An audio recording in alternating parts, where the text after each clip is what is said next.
नमस्ते बच्चों, जैसा कि आप लोग जानते हैं कि ऑनलाइन क्लासेस की श्रृंखलाएं चल रही हैं और जिसमें से आपको सॉल्यूशन यानी बिलियन चैप्टर के स्टेप बाय स्टेप लेक्चर्स दिए जा रहे हैं। आप लोग लगातार लेक्चर्स को पूरा देखिए, पूरा वीडियो देखने के बाद और हो सके तो वीडियो को 2-3 बार देखने का प्रयास करें ताकि आप लगातार उसको ठीक से समझ पाएँ और समझ करके उन टॉपिक्स पे आगे का काम करते रहें, क्योंकि सिलेबस का पूर्ण भाग आपको दिया जाएगा जिससे आपको इंटरमीडिएट बोर्ड एग्ज़ाम में पूरी सहूलियत प्राप्त होगी और दोबारा क्लासेस लेने की ज़रूरत ना पड़े। तो हम लोग कहाँ पर चल रहे थे, हम लोगों ने नॉर्मलता तक बात की थी और भिन्न भिन्न नॉर्मलता की यदि हम कई बिलियन मिला देते हैं तो उसमें हम परिणामी बिलियन की नॉर्मलता को किस प्रकार निकाल पाते हैं वो हमने देखा था। इसके साथ साथ अगर हम एक नॉर्मलता समीकरण देखें तो कुछ चीज़ें छोटी छोटी सी होती हैं। जैसे एक नॉर्मलता समीकरण होता है N1 V1 equal to N2 V2। इसका मतलब है कि इसमें हम करते क्या हैं, एक तरफ हम सांद्र विलयन रख लेते हैं और एक तरफ हम तनु विलयन रख लेते हैं। जैसे कभी कभी क्या होता ना कि ऐसे दे देगा कि N/2 HCl विलयन है, उसमें कितना जल मिला दिया जाए। N/2 HCl विलयन में कितना जल मिला दिया जाए कि उसकी जो परिणामी विलयन की नॉर्मलता है वो कितनी हो जाए, N/10 हो जाए। अब सपोज करो उसने क्या कहा कि N/2 HCl के 50 ml है और 50 ml में हमको जल मिलाना है और परिणामी विलयन की नॉर्मलता कितनी हो जाए, N/10 हो जाए। तो हमको करना क्या है, यहाँ रख लेंगे N1 की जगह में N/2 था तो ये N/2 हो गया। हम इसको 1/2 भी लिख सकते हैं, डजंट मैटर, कोई फर्क नहीं पड़ता। Multiplied by 50 equal to N/10 multiplied by V2। और इससे ये कट कर देंगे और जब हम इसको सॉल्व करेंगे तो कुल विलयन का आयतन आपको मिल जाएगा। कैसे सॉल्व करना है इसको, इससे जब कट करेंगे तो ये 25 आ जाएगा। 25 को 10 से मल्टीप्लाइड करेंगे तो V2 इक्वल टू 250 ml होगा। तो ये जो 250 ml आया ये मिलाया गया वाटर नहीं है, मिलाया गया जल जब निकालेंगे तो मिलाया गया जल पहले कितना था, ये 50 ml था, बाद का वॉल्यूम कितना हो गया 250, then 250 minus 50 equal to 200 ml, ये आपका कैलकुलेशन आ जाएगा। इसके बाद एक बहुत महत्वपूर्ण टॉपिक पे हम लोग काम करते हैं। महत्वपूर्ण टॉपिक जो इस साल यूपी बोर्ड के कुछ सेटों में पूछा गया क्वेश्चन है कि नॉर्मलता और मोलरता में संबंध सूत्र स्थापित करना। दो चीज़ों में संबंध सूत्र हमको निकालना है, नॉर्मलता और मोलरता दोनों में संबंध सूत्र निकालना है। नॉर्मलता और मोलरता के बीच में संबंध क्या होता है इसको हम लोग बोर्ड पे देखेंगे। एक छोटा सा डेरिवेशन है, हम लोग कुछ करना नहीं है, एक सिंपल सी प्रक्रिया का इस्तेमाल करते हैं। हम चाहे तो ऊपर नॉर्मलता लिख सकते हैं, हम चाहे तो मोलरता लिख सकते हैं। हम आपको ऊपर नॉर्मलता लिख के दिखा रहे हैं, आप चाहें तो ऊपर मोलरता लिख सकते हैं। तो नॉर्मलता हो गया और बटे कर लीजिए मोलरता। ध्यान से देखिएगा, कुछ करना नहीं है, बटे क्या कर लेंगे, मोलरता कर देंगे बस। अब हमारे नॉर्मलता की जगह में नॉर्मलता का फार्मूला रख दीजिए और मोलरता की जगह में मोलरता का फार्मूला रख दीजिए। तो नॉर्मलता बराबर हमारा था विलेय का ग्राम में भार,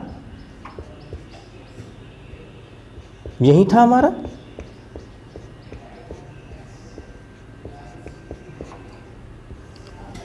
और बटे में क्या था, विलेय का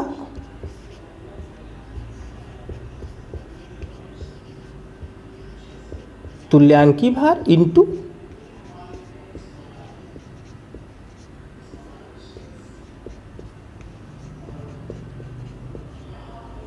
विलयन का आयतन लीटर में। सबसे पहले हमने नॉर्मलता की वैल्यू रखी। नॉर्मलता क्या है, विलेय का भार ग्राम में बटे विलेय का भार तुल्यांकी भार और विलयन का आयतन लीटर में। अब बटे में क्या था हमारा, मोलरता था। तो हम लोग क्या करेंगे कि मोलरता की जगह में मोलरता की वैल्यू पुटअप कर देंगे। तो जब हम मोलरता की जगह में मोलरता की वैल्यू पुटअप करेंगे बेटा, तो मोलरता बराबर क्या था हमारा, अभी हमने इसके पीछे वाले वीडियो में बताया था, विलेय का ग्राम में भार। ध्यान से देखते रहिएगा।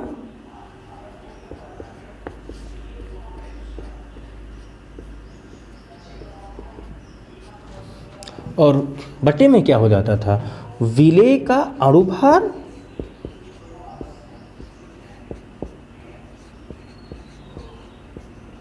हमने बार बार कहा है कि अणुभार को आणविक द्रव्यमान लिखेंगे इनटू बिलियन का आयतन लीटर में।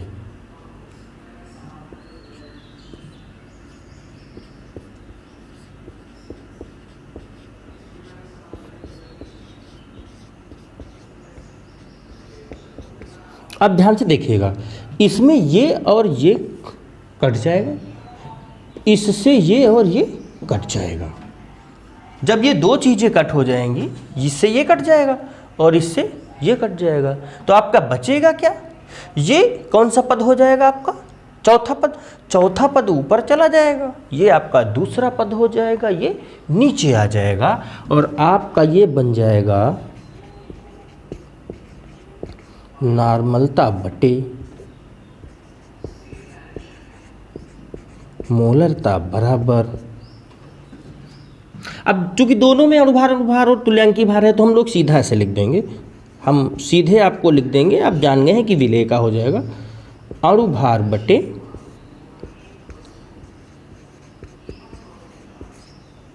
तुल्यांकी भार, आपका सीधे हो जाएगा, यानी नॉर्मलता बटे मोलरता इक्वल टू अणुभार बटे तुल्यांकी भार। अगर अम्ल और क्षार के लिए हम चले जाएं तो अणुभार बटे तुल्यांकी भार को हम स्मॉल n से लिख सकते हैं। तो अगर हम इसको चाहें तो n/m equal to small n बना देंगे। तो ये n कैपिटल N क्या हो गया आपका, नॉर्मलता, कैपिटल M आपकी क्या हो गई, मोलरता, स्मॉल n क्या है, या तो अम्ल की ये क्षारकता होगी और या फिर ये क्षार की अम्लता होगी। इस तरीके से आप इसको सॉल्व कर पाएंगे। कुछ टर्म्स इस्तेमाल किए जाते हैं केमिस्ट्री के केस में, तो हम लोग देख लेंगे, थोड़े से टर्मिनोलॉजी पे हम लोग काम करेंगे। और टर्मिनोलॉजी कौन सी है, एकदम सिंपल। कभी कभी आपको इस तरीके से टर्म देगा, जैसे नॉर्मल कह देगा कि नॉर्मल विलयन है, तो नॉर्मल विलयन का मतलब है नॉर्मलता इसकी एक है। एक और आपको दे देगा, सेमी नॉर्मल दे देगा। तो अगर वो सेमी नॉर्मल विलयन दे दे तो नॉर्मलता n/2, n/2 मतलब 1/2n हो जाएगी, ठीक है ना। एक और आपको दे सकता है, और वो क्या है, डेसी नॉर्मल।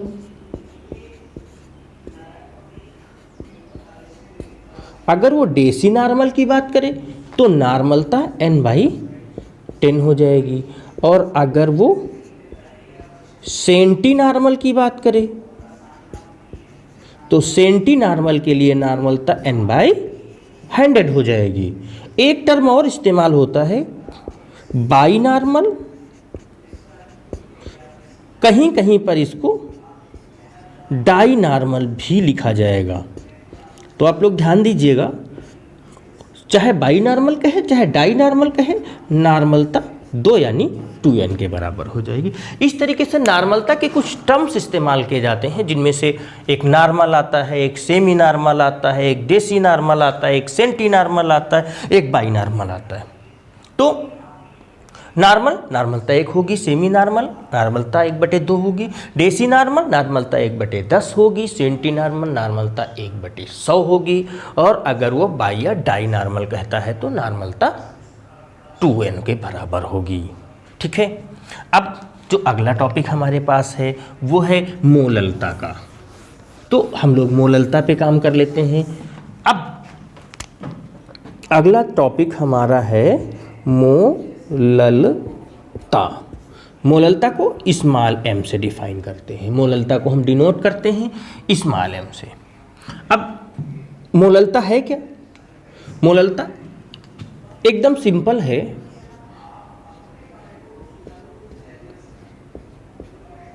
1 किलोग्राम विलायक जो होता है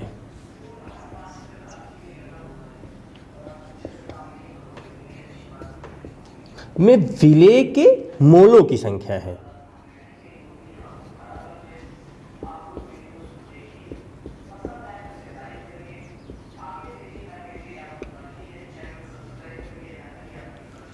ठीक है, तो हमारे पास मोललता की डिफिनीशन एकदम सिंपल है, आधी लाइन की डिफिनीशन है। 1 किलोग्राम विलायक में, 1 किलोग्राम विलायक में, ये ध्यान रखना है कि हमारे पास जो है, अभी तक हम लोग विलयन पे काम कर रहे थे, अब हम लोग काम किस पर कर रहे हैं, विलायक पर कर रहे हैं। तो मोललता क्या है, 1 किलोग्राम विलायक में, 1 किलोग्राम विलायक में घुलित विलेय के मोलों की संख्या को मोललता कहते हैं। 1 किलोग्राम विलायक में घुलित विलेय के मोलों की संख्या को मोललता कहते हैं। मोललता की इकाई मोल प्रति केजी होगी। मोललता की डिफिनीशन कैसे बनाएंगे, फिर से देख लीजिएगा बेटा, बहुत सिंपल सा है। 1 किलोग्राम विलायक में घुलित विलेय के मोलों की संख्या को मोललता कहते हैं। मोललता को स्मॉल m से डिनोट करेंगे और मोललता की अगर हम इकाई निकालेंगे तो मोल प्रति केजी आएगी। ठीक है ना, इसके फार्मूले देख लेते हैं, बहुत सरल है। मोललता बराबर, अब क्या हो जाएगा, विलेय के मोलों की संख्या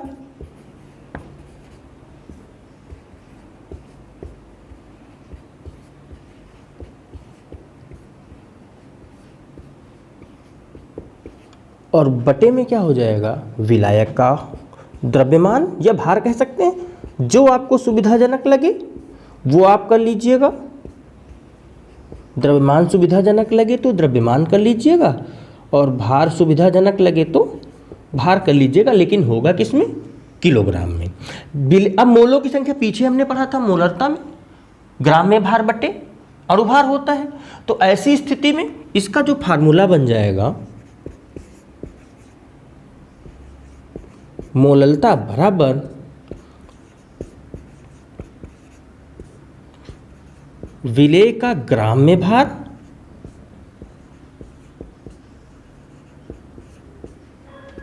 और बटे में हो जाएगा बेटा विलेय का अणुभार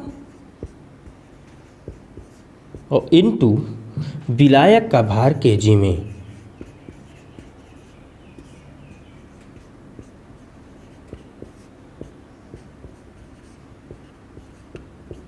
ये बन जाएगा।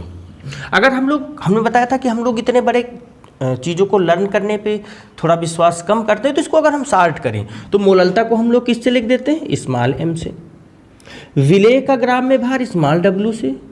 विलेय का अणुभार हम लोग m डैश से लिखेंगे। अगर यहाँ पर आप m केवल कर देंगे और स्मॉल m कहीं कर देंगे तो आपके सामने प्रॉब्लम ये खड़ी हो जाएगी कि 2 स्मॉल m आपके यहाँ पर आ जाएंगे, तो आपको पता नहीं चल पाएगा कि कौन सा क्या है। तो यहाँ पे अणुभार को हम विलेय के अणुभार को m डैश से लिख देंगे और विलायक के भार को हम लोग कैपिटल W से लिखते हैं।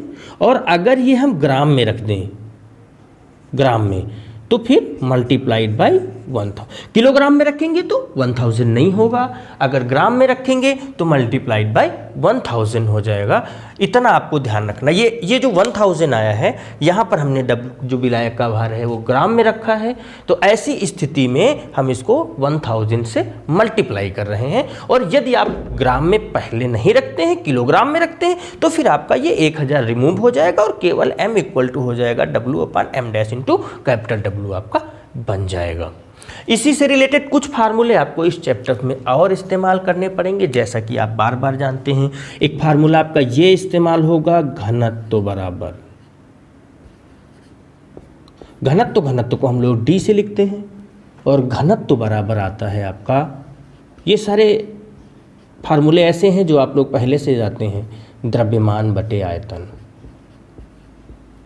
तो ये फार्मूला भी यहाँ पर आपको इम्प्लीमेंट कई जगह करना पड़ेगा, तो आप इस फार्मूले पर भी आप काम करते रहेंगे। घनत्व D बराबर द्रव्यमान बटे आयतन होता है, तो आप इसको भी ध्यान देंगे। अब कुछ चीज़ें और भी हैं, जैसे ग्राम प्रति लीटर सांद्रता है, तो इसको आप आसानी से जान जाएंगे। ग्राम प्रति लीटर सांद्रता क्या है, 1 लीटर विलयन में घुलित विलेय की ग्राम में मात्रा को ग्राम प्रति लीटर सांद्रता कहते हैं, जैसा कि मैं आपको बार बार बता चुका हूँ। अब सांद्रता व्यक्त करने की का एक पैटर्न और बचता है, वो एक पैटर्न है सांद्रता को हम लोग मोल प्रभाज यानी मोल अंश यानी मोल फ्रैक्शन में भी व्यक्त करते हैं। सबसे पहले आप देखिएगा, मोल प्रभाज कहा जा सकता है, मोल अंश कहा जा सकता है, इंग्लिश में इसको हम मोल फ्रैक्शन कहते हैं। देखिए हमने आपको बताया, डिनोशन आपको बताते चल रहे हैं, मैं बार बार आपको बताता चल रहा हूँ।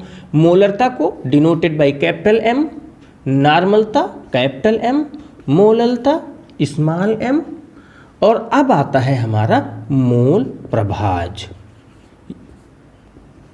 चाहे इसको मोल प्रभाज कह लीजिएगा और या मोल अंश कह लीजिएगा, अंग्रेजी में इसको हम मोल फ्रैक्शन कहते हैं। इसका डिनोशन देख लीजिएगा, तो इसको हम लोग डिनोट करते हैं काई से। कुछ बुक राइटर इसको एक्स बना देते हैं, तो आप परेशान मत होइएगा, वास्तविक टर्म काई ही है, इसको हम काई से ही डिनोट करते हैं, लेकिन कुछ बुक राइटर ने इसको एक्स बना करके इस तरह से काम चलाया है, तो आप परेशान मत होइएगा, बट आप इसको काई ही पढ़िएगा। तो इसको हम लोग काई से डिनोट करते हैं मोल प्रभाज या मोल अंश को। मोल प्रभाज है क्या? असल में मोल प्रभाज हम विलेय के हिसाब से, विलायक के हिसाब से या किसी स्पेशल घटक के हिसाब से डिनोट करते हैं। ऐसा नहीं है कि विलेय का मोल प्रभाज, विलायक का मोल प्रभाज, ऐसा बिल्कुल नहीं है। हो सकता है कि कोई विलयन हो, उसमें एक विलायक 3 विलेय हो सकते हैं, एक विलायक 1 विलेय हो सकता है। मैंने बताया था कि द्विअंगी विलयन होता है जिसमें 1 विलेय और 1 विलायक, त्रिअंगी विलयन होता है जिसमें 1 विलायक होगा 2 विलेय हो जाएंगे। तो इस हिसाब से हमको देखना है कि मोल प्रभाज है क्या। सिंपल एक लाइन की डिफिनीशन है कि विलयन के किसी घटक का मोल प्रभाज, विलयन के किसी घटक का मोल प्रभाज उस घटक के मोलों की संख्या तथा विलयन में उपस्थित सभी घटकों के कुल मोलों की संख्या के अनुपात के बराबर होता है। विलयन के किसी घटक का जो मोल प्रभाज है उस घटक के मोलों की संख्या और विलयन में उपस्थित सभी घटकों के कुल मोलों की संख्या के बराबर होता है। अब कैसे होता है अभी देखना। जैसे हमारे पास सपोज करिए कि कोई विलयन है और उसके कई घटक हैं। मान लीजिए हमारे पास एक विलयन है, उसके घटक ए हैं, बी हैं, सी हैं, 3 घटकों पर हम लोग काम कर लेते हैं। कोई विलयन है जिसके घटकों में कौन कौन से घटक हैं? ए घटक है, बी घटक है और सी घटक है। एक विलयन, उसके 3 घटक। ठीक, तो अब अगर हम इनके मोलों की संख्या देखें तो हम ये मान लेते हैं कि ए के मोलों की संख्या Na है, बी के मोलों की संख्या Nb है और सी के मोलों की संख्या Nc है। तो अब हम तीनों घटकों का मोल प्रभाज निकालेंगे। एक घटक का पहले सीखते हैं। ए का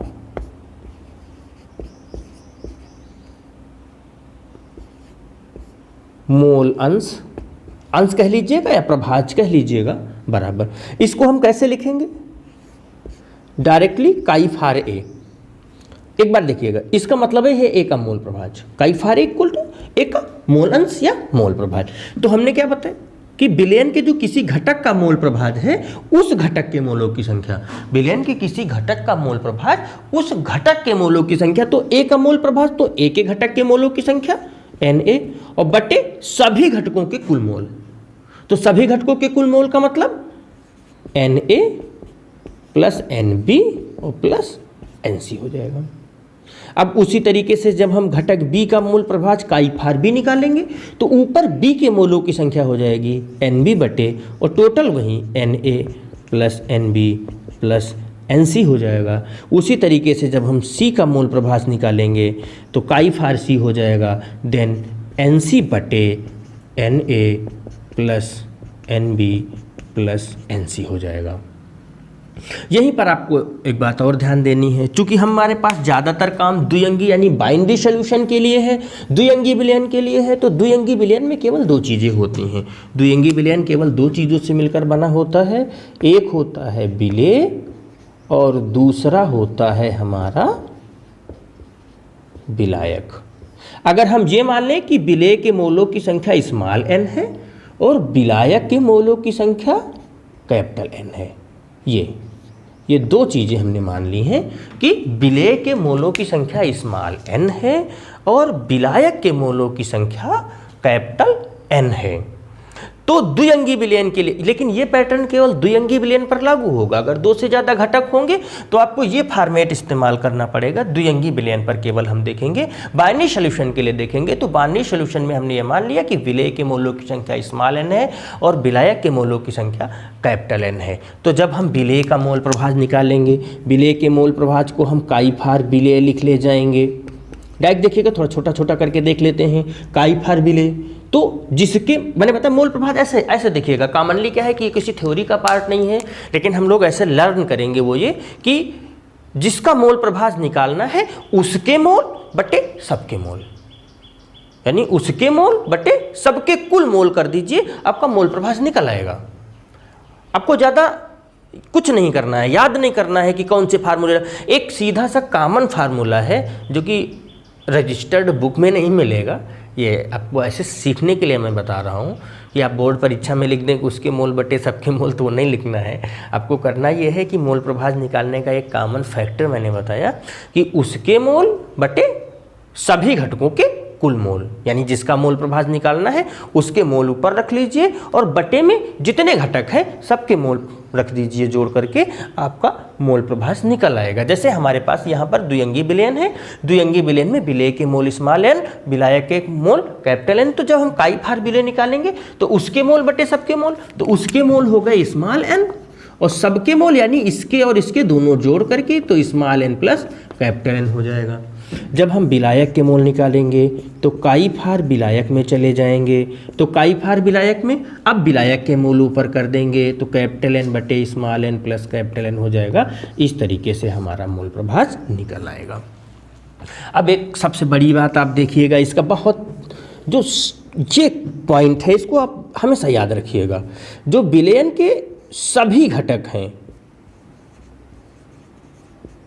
सभी घटकों का कुल मोल प्रभाज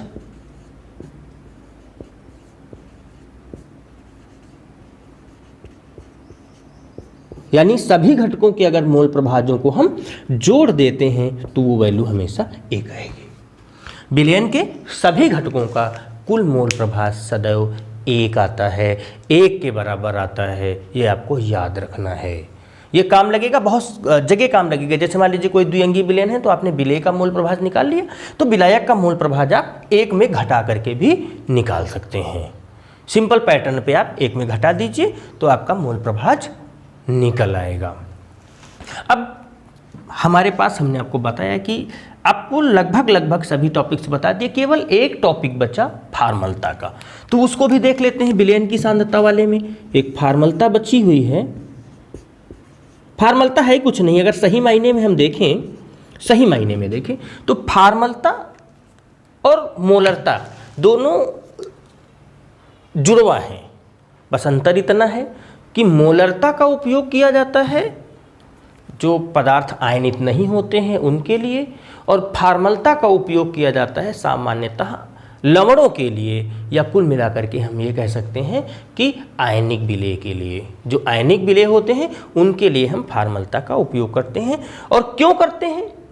क्योंकि जो अणु होते हैं उनका आणविक द्रव्यमान या मोलर द्रव्यमान होता है, लेकिन जो लवण होते हैं यानी जो आयनिक पदार्थ होते हैं, क्योंकि आयनिक पदार्थों में अणु होते ही नहीं हैं बल्कि वो आयनों से मिलकर बने होते हैं, ऐसी स्थिति में उनका केवल रासायनिक सूत्र होता है और रासायनिक सूत्र का भार होता है, जिसको हम उनका सूत्र भार कहते हैं। एक एग्जाम्पल से सीखेंगे और वो एग्जाम्पल है हमारे पास बेटा NaCl। हमारे पास जो एग्जाम्पल है वो NaCl है, तो हम लोग NaCl से सीख लेते हैं कि NaCl में है क्या। असल में अगर हम NaCl की बात करें तो सही मायने में ये सोडियम और क्लोरीन से मिलकर के बना एक यौगिक है, लेकिन ये कोई अणु नहीं है, बल्कि NaCl एक आयनिक पदार्थ है जो दो चीज़ों से मिलकर बना होता है, Na+ और Cl- में। यानी NaCl में Na+ और Cl- होते हैं, तो ऐसी स्थिति में इसका अणुभार होता ही नहीं है, बल्कि NaCl का सूत्र भार होता है।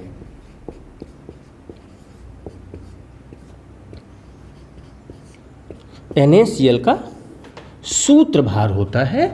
और सूत्रभार वैसे निकालते हैं, केवल अंतर इतना है कि जैसे NaCl का सूत्रभार निकालेंगे तो इनके परमाणु भार को रख लेते हैं। Na का परमाणु भार 23 होता है, Cl का 35.5 होता है।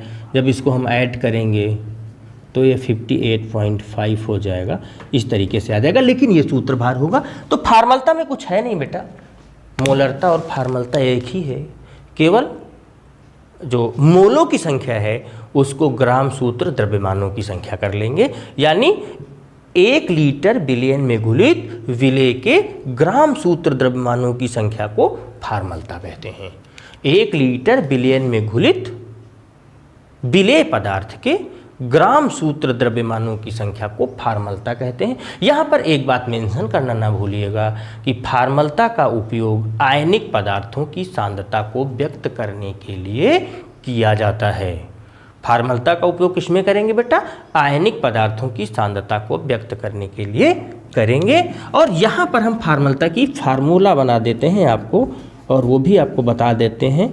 फार्मलता बराबर बेटा होता है विलेय के ग्राम सूत्र द्रव्यमानों की संख्या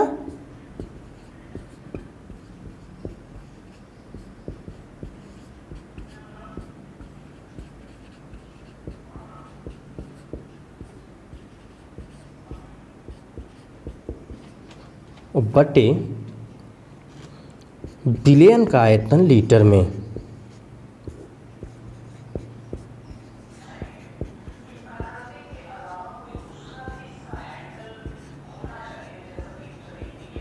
हाँ, यहाँ पर हम ग्राम सूत्र द्रव्यमान बता देते हैं आपको बेटा, उससे आप पुटअप करके फार्मूला बना सकते हैं। तो ग्राम सूत्र द्रव्यमानों की संख्या बराबर होता है बेटा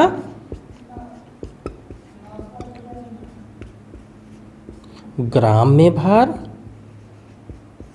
बटे सूत्र भार।